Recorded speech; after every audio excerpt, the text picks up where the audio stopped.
కాళ్లలో నొప్పి, నరాల వాపు వంటి లక్షణాలతో బాధపడుతున్నారా? వెరికోస్ వెయిన్స్ లో అత్యాధునిక చికిత్స Avis vascular centre.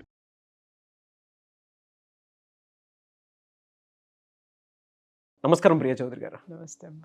Wife and husband రిలేషన్లో అంటే ఇప్పుడు నేను అడగబోయేది కొంత బ్యూటీ ఉన్నా కూడా అంతే ఇరిటేషన్ ఉంటుంది అనమాట.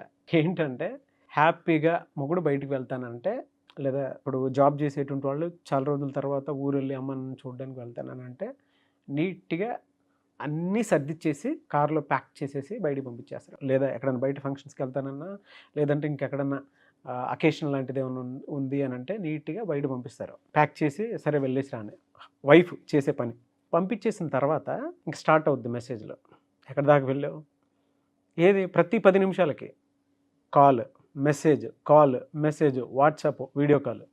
ఇంటి దగ్గర స్టార్ట్ అవుతాడు, తీరా డెస్టినేషన్ వరకు వెళ్ళేంత వరకు గ్యాప్ లేకుండా మెసేజ్లు పెడుతూనే ఉంటారు. ఓకే, అక్కడ నుంచి మళ్ళీ రిటర్న్ ఇంటికి వచ్చేంత వరకు మధ్యలో అవే కాల్స్ మెసేజెస్ చూస్తూనే ఉంటాం మనం. అంటే గ్యాప్ ఉండదు, నీట్గా పంపించేస్తారు అన్నమాట. చూసేవాడికి ఎలా ఉంటుందని అంటే, బా అంత మంచి వైఫ్ ఇంకెక్కడ అసలు ప్రపంచంలో ఇంకెక్కడా దొరకదు అన్నట్టు ఉంటుంది. కానీ మధ్యలో చేసే మెసేజ్లు ఎవరికి కనిపించవు. ఎందుకంటే పంపించేయటం కనిపిస్తుంది కదా, వెళ్ళారు బయటికి, మధ్యలో అది ఏం కనిపించదు, కమ్యూనికేషన్ ఏం జరుగుతుంది ఏంటి ఎవరికి కనిపించదు కూడా. ఎలా ఉంటుందని అంటే ప్రతి సెకండ్ మెసేజ్ పెట్టే బదులు అది కూడా వెనక్కి రావచ్చు కదా, అదొక పాయింట్. కొంతమంది వైఫ్స్ విషయంలో కూడా ఇదే జరుగుతుంది. అది పక్కన పెట్టేస్తే తీరా ఇంటికి వచ్చిన తర్వాత అలకలు పిలకలు దాని మీద. ఎలా అని అంటే, తిరిగేసి వచ్చావు కదా కొద్దిసేపు ఉండు. ఎక్కడ నేను తిరిగేసి వచ్చింది, నేను మెసేజ్లోనే సగం జీవితం నేను తిరిగేసి వచ్చానా, తిరిగేసి అంటే తన పాయింట్ ఆఫ్ వ్యూ నుంచి తిరిగేసి రావటం. మన పాయింట్ ఆఫ్ వ్యూ నుంచి చూసేటప్పుడు గ్యాప్ ఎక్కడిచ్చావు, నేను అక్కడ ఏమైనా ఎంజాయ్ చేసినా పోయి నీ మెసేజ్లకు ఆన్సర్లు చేసుకుంటాం కదా, సరిపోయింది మొత్తం. లేదు తిరిగేసి వచ్చావు కదా, కానీ కొద్దిసేపు ఆ మాత్రం ఆగలేవా? ఏం బయట మొత్తం ఊళ్ళు మొత్తం తిరిగేసి వచ్చినప్పుడు దిక్కులేదు, కానీ నా దాకా వచ్చినప్పుడే కోపం ఇవన్నీ వచ్చాయా నీకు? కొద్దిసేపు వెయిట్ చేయలేవా? ఆ మాత్రం తెలియట్లేదా నీకు? ఈ గ్యాప్లో మీకు ఎక్కడ ఎంజాయ్మెంట్ అనిపించింది చెప్పండి. అంటే ఎంజాయ్మెంట్ పక్కన పెడితే ఒక ఆత్మ ఘోష అయితే మాత్రం విన్నా, ఒక ఆత్మ ఘోష విన్నాను నేను ఇక్కడ. అది మాత్రం స్పష్టంగా అర్థమవుతుంది, అర్థమైందా? కాకపోతే ఈ ఓ పని చేయ, ఈసారి ఇంట్లో అందరు భర్తలకి భార్యలు అన్నీ సర్దుతారు కదా, అన్నీ సర్ది పెడతారు, తినడానికి తాగడానికి కట్టుకునేవి తర్వాత పెట్టుకునేవి అన్నీ సర్ది పెట్టిన తర్వాత భర్త ఒక్కటి సర్దుకోవాలి. ఏంటది? భార్య సెల్ ఫోన్. అర్థమైందా? అమ్మ అన్నీ సర్దావా అనాలి, అన్నీ సర్దానంటది. అమ్మ కూడా అన్నాను, కూడా వస్తుంది. అయ్యో వస్తుంది కదా, ఎట్లాగో వస్తారు, డిక్కీలో అన్నీ పెడతారు. అన్నీ అయిపోయిన తర్వాత ముందు కార్ డ్రైవింగ్ సీట్లో డ్రైవింగ్ వస్తే డ్రైవింగ్ సీట్లో ఉంటావు, డ్రైవింగ్ రావద్దు డ్రైవర్ పక్కన ఉంటావు, లేదంటే వెనకమాల సీట్లో కూర్చోగానే ఓకే అమ్మ బాయ్ ఇట్రా అని పిలవాలన్నమాట. భర్త ప్రేమగా ఏమన్నా ముద్దు పెడతాడేమన్నా అలా వస్తుంది. ఒక్క నిమిషం అమ్మ ఒక్కసారి సెల్ ఫోన్ ఇవ్వు అని చెప్పేసి అని అనగానే ఇస్తుంది. ఇవ్వగానే జేబులో వేసుకుని అంటే అక్కడ రెడీగా ఉండాలంటే ఎక్స్పర్ట్ మీద కాలేసి రెడీగా ఉండి జస్ట్ ఒక్కసారి అనగానే జేబులో జంప్. ఇప్పుడు చెప్పు నాకు, దాని దుంప దగ్గర నువ్వు తిరిగి వచ్చేదాకా నీకు నీ ఎంత మనశ్శాంతిగా ఉంటావో, తిరిగి వచ్చిన తర్వాత ఇంకా మనశ్శాంతిగా ఉంటావు. చూసావా ఎంత గొప్ప రిలీఫ్ ఇచ్చాను, ఎంత గొప్ప ఉపాయం చెప్పాను నేను. ఊహగా వాస్తవం నువ్వు చేస్తే నువ్వు హీరో, లేదంటే జీరో. ఇదే భరించాల్సి వస్తుంది. దీన్ని ఇంత చిన్న విషయం చేయడానికి దాని మీద ఇప్పుడు మన ఇద్దరం కూర్చొని దాన్ని ఎలా చెయ్యాలి, దా మనస్తత్వం ఎలా ఉంటుంది, ఎన్ని మైళ్ళ స్టేజ్ లో ఉంటుంది, ఇదంతా ఎందుకబ్బాయి? డేర్ చేయాలంటే సంవత్సర కాలం సరిపోదు, జీవిత కాలం. ఒక్క సెకండే యాక్సిలేటర్ మీద కాలు, డ్రైవింగ్ సీట్ రెడీగా, స్టీరింగ్ మీద ఇమ్మీడియట్ గా పిలవడము, సెకండ్స్ తీసుకోవడం, అగైన్ తొక్కితే దాని దుంపదేగా హైవే మీద ఉండాలా, రౌటర్ రింగ్ రోడ్ లో ఉండాలి కారు. అర్థమైందా? వెళ్ళిపోయేంత వరకు మనసు ప్రశాంతంగా ఉంది, కానీ రిటర్న్ వచ్చిన తర్వాత చూడాలి ఇంకా ప్రశాంతంగా ఉంటది. ఎందుకనంటే 2-3 రోజులు మాటలు ఉండవు. అర్థమైందా? అప్పుడు ఇంకా ప్రశాంతంగా ఉండదు. ఈలోపు నువ్వు ఒక పెద్ద స్టోరీలు అల్లుకుంటానికి బోల్డంత టైం ఉంటుంది. బా. నువ్వు ఇక్కడ ఊరికే బాధితుడిని మాట్లాడుతున్నావు కానీ అబ్బాయి, మీ మగాళ్ళంత స్టోరీ టెల్లర్స్, అద్భుతమైన స్టోరీ టెల్లర్స్ భార్యల పట్ల ఇవి ఈ ప్రపంచంలో ఏ స్టోరీ టెల్లర్ అన్నా ఎవడికన్నా జనానికి చెప్పగలిగేవాడు ఎవడన్నా ఉన్నాడా నాకు చెప్పు. చెబితే దాని దగ్గర ₹1,00,000 ఎక్స్ట్రా ఇస్తా. ఏం సుఖం అండి, ఇట్ట ఆ? కొట్టేస్తారు కదా. అబ్బే అబ్బా ఏం చెప్తారు సామే. భార్య ఫోన్లు చేస్తే ఈసుకొస్తుంది. ఫోన్ ఎవడు కొనిమ్మన్నాడు? నీకు నువ్వే కొనిచ్చావు కదా, నువ్వే కొనిచ్చావు. ₹1,00,000, 10,000, 25,000, 30,000 మోజెవరిది? నీదే. మరి దాన్ని వాడాలి కదా. ఉమ్, పోనీ పక్కనాళ్ళకి చేసింది అనుకో, పక్కనాళ్ళకి చేసావని నువ్వే తిడతావు కదా. ఉమ్. అందుకని నా మొగుడికి చేసుకుంటే పోలా, ఖాళీగా కూర్చొని ఉన్నా. ఎక్కడికి వెళ్ళావు, ఎలా ఉన్నావు, ఏం చేసావు అని నువ్వు ఇచ్చినటువంటి ఆ యొక్క మొబైల్ ఫోను, నువ్వు ఖర్చు పెట్టినటువంటి ఆ ఖర్చుకి తిరిగి రిటర్న్ నీకే ఇస్తున్నప్పుడు ఆనందించవయా. బోర్ కొట్టకుండా పెడుతుంది పెళ్ళాం మెసేజ్లు చూడు. బోర్ కొట్టకుండా నీకు సాఫీగా జర్నీ చేసుకుంటూ వెళ్ళిపోతున్నావు, పెట్టు మెసేజ్లు. చూసావా, ఆ మెసేజ్లు ఇచ్చేసరికి ఎక్కడికి వచ్చావు అనగానే టింగ్ అని డ్రైవర్ అనుకో సడన్ బ్రేక్ వేస్తాడు, ఆపేస్తాడు. అరే ఎక్కడికి వచ్చాను అంటే సార్ ఇంటికి సార్ అంటాడు. అనగానే చూసావా, నీకు అసలు ఎంత దూరం ప్రయాణం చేసావు, ఎన్ని గంటలు ప్రయాణం చేసావు, మంచినీళ్ళకి, కార్లకి, టీలకి, కాఫీలకు కూడా ఆపకుండా నీ మెసేజ్లతో బిజీగా ఉండి డ్రైవర్కి ఒక మొక్క కూడా చెప్పవు, రే కాఫీ తాగాలి, టీ తాగాలనేసి. ఆ డబ్బులు ఖర్చులు మిగిలియా నీకు? మధ్యలో ఎక్కడైనా హోటల్కి వెళ్ళకుండా ఆ డబ్బులు ఖర్చులు మిగిలియా నీకు? ఎందుకంటే ఒక్క సెకండ్ అసలు ప్రపంచం ఏంటనేది తెలియనంత బిజీలో నీ భార్య నిన్నుంచి బయట ఫుడ్ తినివ్వకుండా నిన్ను ఆరోగ్యకరంగా ఉంచింది, పద్దాక టీలు కాఫీలు తాగనివ్వకుండా ఆరోగ్యకరంగా ఉంచింది, నీకు అలసట తెలియకుండా నీ ఇంటి ముందు ఉండేదాకా అసలు నువ్వు ఎక్కడున్నావో తెలియకుండా అంత సుదీర్ఘమైన సుఖవంతమైనటువంటి ప్రయాణం చేయించినటువంటి సాష్టాంగ నీ నమస్కారం భార్యకి చేయండి. థ్యాంక్స్ చెప్పాలయా నువ్వు. మరి బాబోయ్, బాబోయ్. తదాస్తు. God bless you. స్వేచ్ఛనిచ్చేది మీరే. అసలు మీరు రిప్లైలు ఇవ్వడం, ఫోను కొనిచ్చిన రోజునే మెసేజ్లు పెడితే పూటకు ఒక్కటి కాదు రోజుకు ఒకటే పెట్టమని, ఆ రోజుకు ఒకటే మెసేజ్ ఇవ్వడం మీరు స్టార్ట్ మీరు పెట్టాల్సింది పోయి, దీని దుంపదగా అమ్మాయి ఫోటో బాగుందో లేదో చూడరా అనగానే ఫోటో నచ్చంగానే ఎమ్మటే సెల్ఫీ దిగేసి ఫోనే వెళ్ళిపోద్ది. అప్పుడు మొదలవుద్ది దాని దుంపదగా. ఎక్కడుంది ఇది, ఎక్కడ పుట్టింది తెగులు? అక్కడ పెళ్లి చూపుల్లో ఫోటో దగ్గర నుంచి మొదలైనటువంటి తెగులు అంత తొందరగా ఎట్ట పాకుతుందయ్యా? చేను మొత్తం పాకదా? ఒక కొమ్మకి పుట్టిన తెగులే చేను మొత్తం తింటది చివరి వరకు కూడాను. పుట్టించింది ఎవరు? తెగులు పుట్టించింది ఎవరు? నువ్వే కదా. ఇలా ఉన్నావు చిన్ని, ఏం మాట్లాడుతున్నావు కన్నా? అరే భలే బాగున్నావురా నువ్వు, పొద్దున్నే చింపురు చుట్టూ నువ్వు చిరిగిపోయిన నైటీతో ఎంత అందంగా ఉన్నావో పెట్టింది ఎవడు? నువ్వే. అరే బ్రష్ కూడా చేసుకోకుండా కూడా నీ ముఖం చంద్రబింబంలాగా ఎంత వెలిగిపోతుందో అని పెట్టింది ఎవడు? నువ్వే కదా. ఆ తర్వాత దీనమ్మ పొద్దున్నే 10 అయినా 5 బ్రష్ చేయదు, 11 అయినా బ్రష్ చేయదు, అయ్యో అనగానే ఆ మెసేజ్ ఇమ్మీడియట్గా చూపిస్తుంది, ఒరే నువ్వే కదరా నాకు అప్పుడు మెచ్చుకున్నావు అందుకనే నేను బ్రష్ చేయట్లేదు అంటది. బాబోయ్. అవునా? అది ఎవరో నేర్పింది, మీరు కాదా? మరి వాళ్ళ పిల్లం మా మెసేజ్లు పడుతుంది మేడం అంటే ఏం అర్థం ఏమన్నా ఉందా? న్యాయం ఏమన్నా ఉందా? ఒక్క మాట చెప్పండి, నాకు అర్థం కాదు. కానీ ఒకటి మాత్రం అనిపిస్తుంది, ఏంటి? బ్రతుకు తెరువు కోసం ప్రపంచం మొత్తాన్ని చదివేసిన మూడికి పెళ్ళం పేజ్ ఎప్పుడు మిస్టరీయే. భలే చెప్పాలి. ప్రతి ఇండెక్స్ చదివే కొద్ది కొత్త చాప్టర్ ఆ బుక్ కి ఇండెక్స్ రాసేదే పెళ్ళామయ్యా. అర్థమైందా? నీ బతుకు పుస్తకానికి ఇండెక్స్ రాసేది ఆవిడే. అర్థమైందా? అంటే అంత మేధావి, అర్థం చేసుకో. అదే కదా. కాబట్టి నువ్వు ఇండెక్స్ రాసే మేధావిని చేసుకున్నావు కానీ చివరి పేజీలో శుభం కార్డు వేసేటటువంటి ప్రింటర్ని చేసుకోలేదు నువ్వు. శుభం కార్డు మాత్రం పెళ్ళం వేస్తాను. మరి అద్భుతంగా అది నీ చేతిలో ఉంది. శుభం కార్డు వేయించుకుంటావు, అశుభం కార్డు వేయించుకుంటావు, అది కూడా నీ చేతిలోనే ఉంది. మళ్ళా నీ స్క్రిప్ట్ ఎట్లా రాసుకుని వస్తావో అదే డైలాగులు కదా ఇక్కడ పలికేది. సో నీ ఏదైనా కానీ నేను ఇక్కడ చెప్తున్నాను, అతిని ప్రోత్సహించద్దు ఎప్పుడు కూడా నాగరాజు. ఎప్పుడైనా కానీ మీకు మొదట్లో ప్రేమగా ఉన్నప్పుడు అన్నీ బాగానే ఉంటాయి.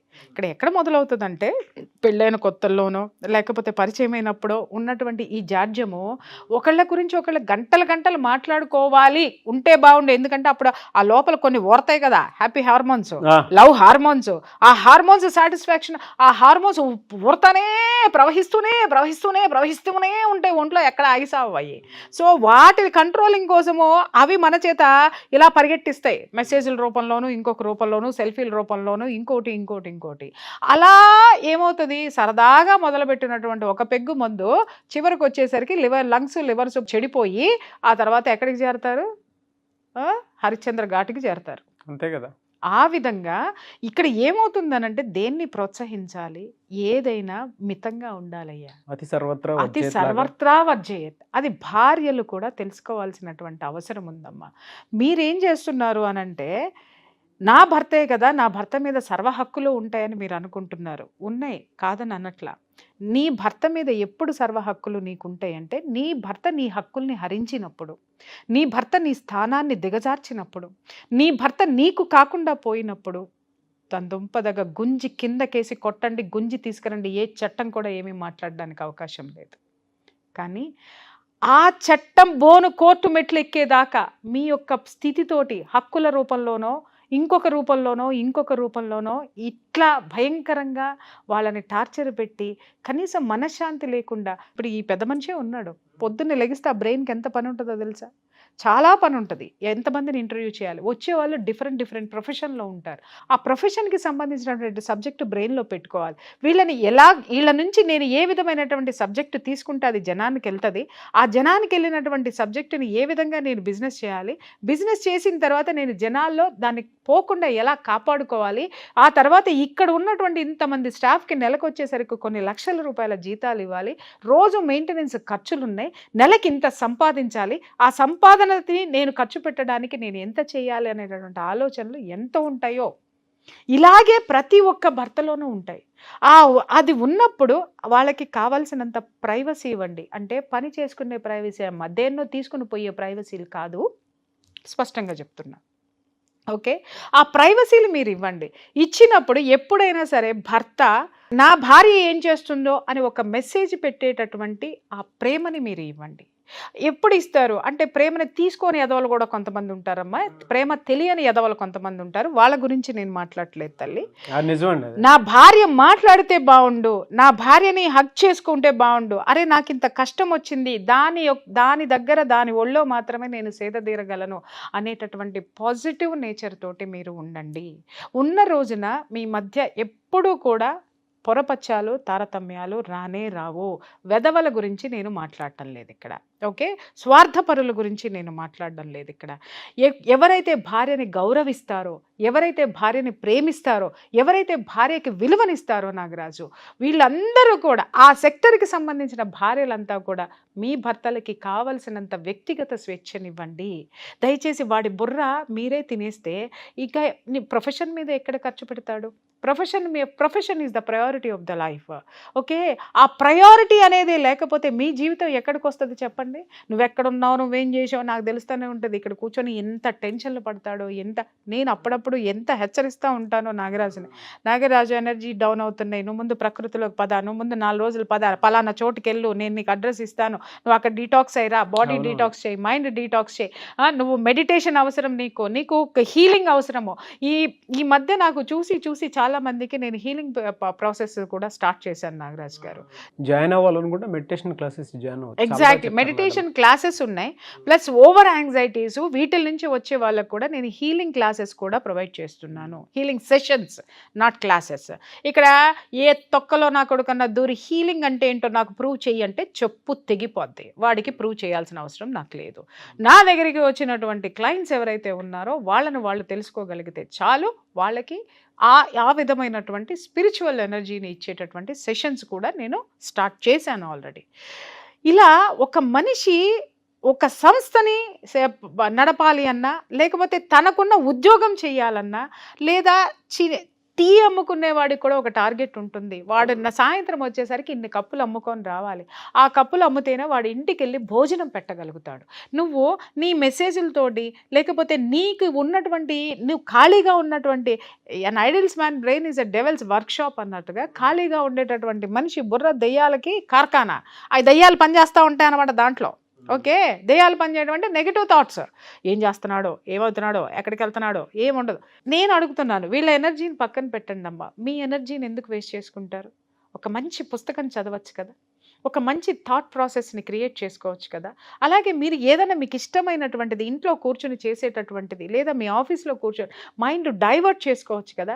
ఎందుకు మీ అటెన్షన్ అంతా భర్త మీద పెట్టి, వాళ్ళకి మీ పట్ల వాళ్ళకి చాలా ప్రేమ ఉంటుంది మీ పట్ల, ఆ ప్రేమని మీరే రాను రాను రాను రాను రాను రాను ఇరిటేషన్ కింద మార్చుకుంటే చెప్పండి, ఆ జీవితంలో ఏ విధమైనటువంటి ఆప్యాయత అనురాగాలు ఉంటాయి, ప్రేమలు ఉంటాయి, సంతోషం ఎక్కడన్నా ఉంటుందా చెప్పండి? డ్రైనెస్ ఉంటుంది, డ్రైనెస్ ఉంటుంది. దయచేసి ఆ డ్రైనెస్ని మాత్రం తీసుకురాకండి ఎప్పుడూ కూడా. చూడమ్మా, మొక్కకి నీళ్లు పోస్తూ ఉంటేనే అది పెరుగుతూ పచ్చదనంతో ఉంటుంది. ఎండబెట్టామనుకోండి వాటర్ పోయకుండా, ఏమవుతుంది అది నాగరాజు? చచ్చిపోతుంది, మోడైపోయి చచ్చిపోతుంది, వాలిపోతుంది, వాడిపోతుంది, చచ్చిపోతుంది చివరికి. సో అట్లాగే భర్తని కూడా మీ ప్రేమని పోయకుండా, మీ ప్రేమ అనేటటువంటి వాటర్ తోటి అతనిలో మీ పట్ల గౌరవాన్ని, ప్రేమని, ఆ యొక్క సంసార బంధాన్ని పెంచుకుంటూ పోవాలి. కానీ అది మొత్తాన్ని డ్రై చేసేటటువంటి ఇలాంటి యాటిట్యూడ్స్, మెసేజ్లు ఇచ్చో, ఇంటికి రాగానే తగులు పెట్టుకున్నావు, నీ వాళ్ళతో మాట్లాడావు కదా, నా వాళ్ళతో మాట్లాడలేదు కదా, నువ్వు దాంతో వెళ్ళావు కదా, నువ్వు వీళ్ళతో అంటే నిజంగా వెళ్ళిన దాంతో అది ఎవరితో నేను వెళ్తే చెప్పులు తీసుకొని కొట్టండి, దాంట్లో నేను కూడా సపోర్ట్ వస్తా. కానీ ఇలాంటి వాటితోటి ఎంత జీవితంలో ఎంత మాధుర్యాన్ని కోల్పోతున్నారు. జీవితం చాలా చిన్నది నాగరాజు. ఒక గాత్రేయ గారు అంటారు, కన్ను తెరిస్తే జననం, కన్ను మూస్తే మరణం, రెప్పపాటు కాలం ఈ జీవితం. ఎంత అర్థం ఉంది దాంట్లో. నువ్వు ఎన్ని సంవత్సరాలు నాగరాజు అని అంటే ఇది చెప్తావు, 35, 36, 30 చెప్తావు. వెనక్కి తిరిగి చూడు, నిన్న మొన్న 10th క్లాస్ ఇంట్రో చదివచ్చి నిన్నే అక్కడి నుంచి వచ్చినట్టు అనిపిస్తుంది. కానీ 36 సంవత్సరాలు నీ జీవిత ఆయుష్లో కరిగిపోయినాయి. ఇంకెంత పరిగెట్టాలి నీ కొడుకు కోసమో? వాడికి 36 ఏళ్ళు వచ్చేదాకా నువ్వు పోషించాలి అంటే నీ శక్తి ఎంత, నీ ఆలోచన ఎంత? వెనక్కి తిరిగి చూసుకుంటే నీ జీవితంలో గుడ్ థింగ్స్ ఏమున్నాయి చెప్పు నాకు? మాధుర్యాలు ఎన్నున్నాయో రాయండి అమ్మా. మీ ప్రతి భర్త, ప్రతి భార్య ఒక పేపర్ తీసుకొని ఇటువైపు మీ జీవితంలో ప్రేమమయ సంఘటనలు రాయండి, ఇటువైపు మీకు ఇరిటేషన్ రాయండి. రెండిటికి బేరీజ్ వేసుకోండి. మీరు పడినటువంటి మానసిక క్షోభ కానీ, మీరు పడినటువంటి ఇరిటేషన్లే ఎక్కువ కనిపిస్తాయి. మీకున్నటువంటి ప్లస్లు, మీరు పొందినటువంటి ప్రేమపూర్వకమైన సంఘటనలు చాలా కొన్ని ఉంటాయి. ఎప్పుడు మనము ఆ ప్రేమని జుర్రుకోవాలి ఈ జీవితంలో. జీవితం ఉన్నంత వరకే కదా, మనకి ఆయుష్ ఉన్నంత వరకే కదా. ఎందుకు ఇలాంటి చెత్త వాటిలతోటి అద్భుతమైనటువంటి జీవితాన్ని నాశనం చేసుకుంటున్నారు? సెల్ ఫోన్ ఉన్నది ఎమర్జెన్సీలో వాడటానికి మాత్రమే తప్ప ఎమర్జెన్సీగా విడాకులకు పరిగెత్తించేటటువంటి దరిద్రమైన దౌర్భాగ్యమైనటువంటి సిచ్యుయేషన్స్ తెచ్చుకుంటూ ఎమర్జెన్సీ వార్డులకు పరిగెట్టిస్తున్నారు. దడలు తెప్పించి, గుండె దడలు తెప్పించి భర్తలకి. సుమన్ టీవీలో మీ పర్సనల్ అండ్ బిజినెస్ ప్రమోషన్స్ కోసం కింది నెంబర్కి కాంటాక్ట్ చేయండి.